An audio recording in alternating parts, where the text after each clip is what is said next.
Vamos lá, pessoal. Segunda parte do vídeo aí, daquela manutenção da boombox lá que não ligava. O que foi feito no princípio? A gente verificou, a caixa não ligava. Colocamos o carregador, ela tinha um consumo lá de carga, né? Validamos para ver se esse consumo era de carga. Aí saímos procurando primeira inspeção visual, tal. Aí não achamos nada. Aí foi com o multímetro, uma checagem superficial para ver se achava algum curto-circuito e foi achado, né? Aí verifiquei que aquele curto-circuito ia para vários lugares. Então, era em uma linha que vai para vários lugares, alimenta vários outros circuitos. Então era assim lá. A gente tinha ali, foi o primeiro lugar, foi até sorte, foi até bom ter achado o curto-circuito naquele lugar. A gente tinha aqui uma entrada de voltagem, vamos por Vin, né? Nesse circuito aí, e a gente tinha Vout. Só que em Vout, então tá, vamos marcar aqui, ó, Vout saída, tá? Tinha a saída desse circuito. O que ele fazia? Ele pega uma tensão e transforma em outra. Essa é a função desse cara, tal do DC-DC, tá? É um DC-DC. No caso aqui ele pegava essa tensão em Vin e jogava para Vout, transformava em Vout. Só que no circuito, o que acontece no circuito, né, de configuração desse cara aqui? Ele tem capacitor, ele tem outros pinos aqui de realimentação, de feedback, né? E tem resistor aqui, tal. Pode ter um resistor aqui, aqui vai para terra, por exemplo, né? Outro capacitor aqui menor, esses dois ligados ao mesmo ponto. Tem todo o circuito referente à configuração para ele funcionar. E onde estava o curto-circuito? Daqui para cá.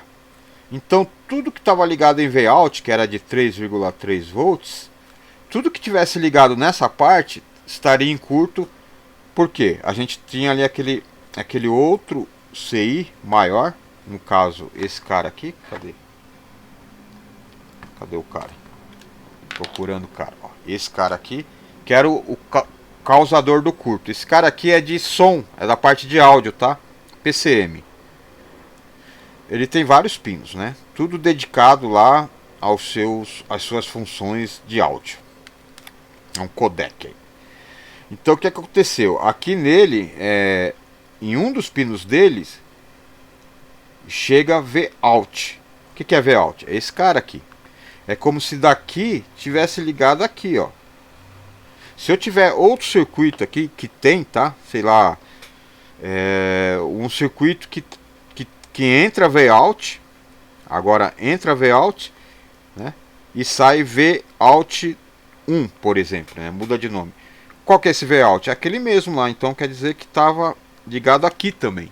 Então aqui ia estar apresentando curto-circuito, tudo que tivesse ligado aqui, ó. Se tivesse um capacitor aqui, no mesmo esquema de ligação desse cara aqui, também ia apresentar curto-circuito. Foi o que eu vi lá. Aqui também, tá? Aqui na configuração, tiver resistor, capacitor, ligado ao terra, ligado no pino de Vout aqui, ia também apresentar curto-circuito. Esse, aquilo que eu falei no começo. Vários pontos na placa ia estar apresentando curto-circuito e a gente não ia saber qual que seria o cara que estaria em curto. Qual que foi a jogada? Pra gente descobrir que esse cara aqui estava em curto-circuito. Eu vou apagar tudo, tá?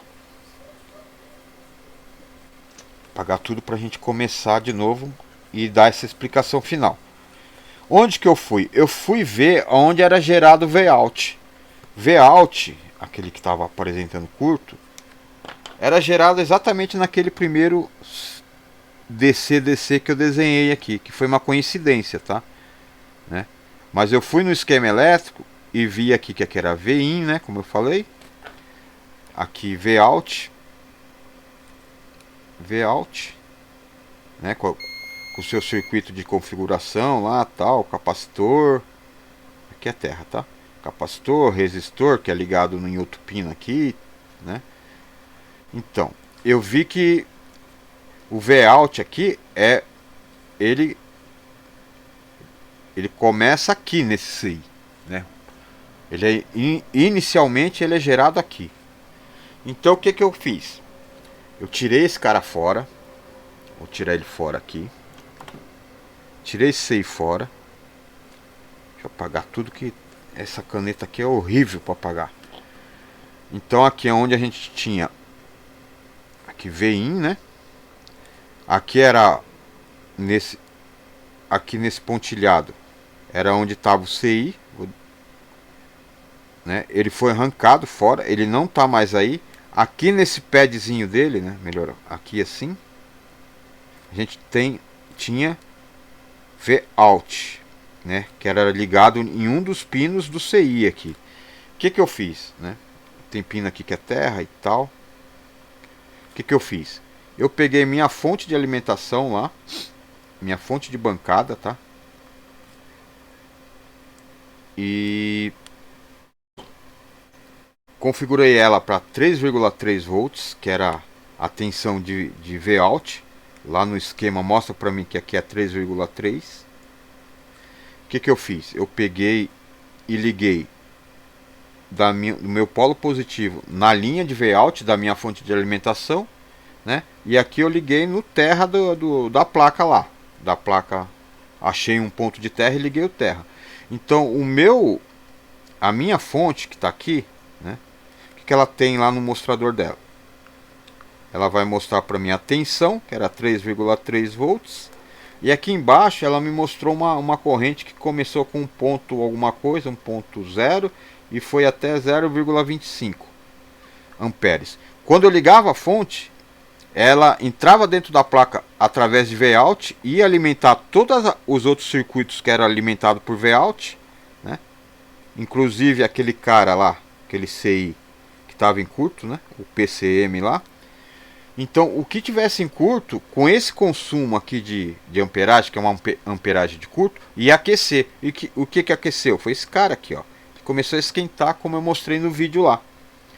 Então o que eu fiz? Fui lá, tirei esse cara fora, aí quando eu arranquei ele fora da placa, o curto-circuito foi embora. E o que aconteceu nos finalmente?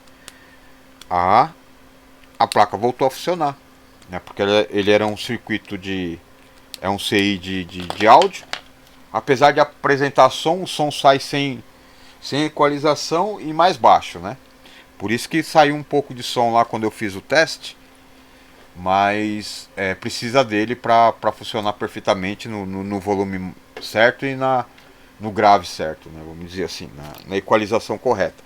Então foi isso que foi feito. Acho que ficou claro, né? É a técnica de você alimentar a placa para tentar achar componente que está em curto, porque senão você ia ter que bater ponto por ponto, mais de, sei lá, 20 pontos de curto-circuito, né? Que é complicado. Às vezes você acha fácil, igual eu falei. Se no visual você consegue ver um CI estourado, né, com furo, chamuscado, um capacitor enegrecido, um resistor rachado, né, por calor e tal, beleza, é mais fácil. Mas no caso aqui a gente usou essa técnica, né? Isso daí existe no mercado, principalmente para celular. Short killer, que o pessoal chama, que é o matador de curto-circuito, né? De curto seria a tradução de short killer. É uma peça que você põe lá, você joga uma alimentação lá. Nunca usei, tá? E vi pouco na internet sobre isso daí. Aí tem gente que fala muito bem, tem gente que fala muito mal. Quem fala mal diz o seguinte, que como ele não tem um controle, ele pode jogar muita amperagem aonde não deve e acabar queimando outros componentes. É um risco que se corre. No caso da minha fonte, eu joguei a corrente dela para o mínimo possível. Então ela ia consumir só o que eu pus lá. Eu coloquei um e-mail que se consumisse um e-mail não ia queimar muita coisa se eu ficasse no controle ali, né? E o short killer funciona dessa maneira também. É você injetar tensão, vai aquecer alguma coisa, ele vai acender algum LED, né, no aparelhinho, vai emitir algum som, né, mais alto ou mais baixo, dependendo da intensidade do curto-circuito na placa, do consumo, na verdade, né? Mas isso aqui faz a mesma coisa e é mais seguro e é até melhor, porque esses short killers aí também não são aparelhos, né, baratos. O pessoal acaba cobrando bem caro por esses negócios aí, que eu acho que não é tão válido assim. Mas cada um que sabe do que do que, do que é bom para si, né? Eu não gosto, nunca fui atrás de comprar e ficou por essa mesmo, tá bom? Então é isso, pessoal. Essa foi a manutenção dessa placa. Eu falei, graças a Deus a gente precisava de uma placa aí com com defeito suave, né? Esse, apesar de ser um defeito até que avançado, nos serviu de bom exemplo para a gente fazer os vídeos aqui. Então esse foi a parte 2 do vídeo. Lembrando vocês que queiram trabalhar com JBL, né, fazer o curso para aprender a reparar e ter todas as técnicas e análise de circuito e tal. Entre em contato através do telefone que aparece aí em cima na tela e façam suas perguntas. Geralmente procuro primeiro saber se é o preço, né? Porque tem gente que pensa que é tipo, sei lá, online, onde a pessoa vai entrar e achar tudo que tem que achar para resolver seus problemas. Não, é um curso que eu vou ensinar a pessoa a reparar, tá? Vai ter o contato entre eu e a pessoa. Vou dedicar muito do meu tempo, são 3 dias que eu quero estar com a pessoa, para pelo menos passar o basicão. E vai ter um tempo de acesso ao canal com vídeos de manutenção, tipo esse, vídeo longo, né, caso a caso, assim, passo a passo, onde são vídeos que são bem esclarecedores, a pessoa tendo a prévia, né, já tendo todo o conhecimento que seria passado aí em 3 dias de aula, né, assim, eu em contato com a pessoa, dá dica, principalmente de soldagem, né, a solda é fundamental, né. Então é uma série de quesitos que vai ter no curso aí. Se interessar, para a pessoa que quiser reparar JBL, que tem uma demanda gigantesca, beleza. Aquele que só quer saber qual componente trocar, não é o caso aqui, né? É aquele que fala, não, só quero usar quando eu precisar o curso, abrir o vídeo quando precisar. Então não é o caso para você, entendeu? O certo é você fazer o curso todo e se especializar. Igual eu costumo falar, o Luiz Carlos Burgos, não sei quem conhece o Burgos, grande Burgos, faz vídeos didáticos excelentes. TV analógica, digital, a tubo, híbrida, né, transistor, válvula, micro-ondas, fonte chaveada, amplificador de áudio, o que mais? Uma série de cursos, mais de 120 mil cursos o Burgos vende para você num pacote lá. Entra no canal dele lá, Luiz Carlos Burgos. Você vai ver. É só você entrar lá e acessar os links e comprar os cursos dele. Vários cursos. Ou vai na Santa Efigênia aqui. Vai ter um monte de curso dele sendo vendido por piratas, né? O cara fez o trabalho dele pro cara vender na Santa Efigênia, na barraca da pirataria, né? Coisa que eu acho muito errado. Por isso que eu não quero que o meu curso caia na banca da Santa Efigênia. Seria muito desagradável eu que tô lá sempre passando por ali, chegar num cara e falar, você tem um curso de manutenção de JBL, ele me apresentar o meu curso, né? Aí é sacanagem, né? Por isso que eu falo, o meu curso é didático, é orientado, né? Tem suas etapas aí para a pessoa se tornar um grande profissional. Então é isso, pessoal, tô cansado, vou tomar meu café, forte abraço, valeu, fique com Deus, até um próximo vídeo.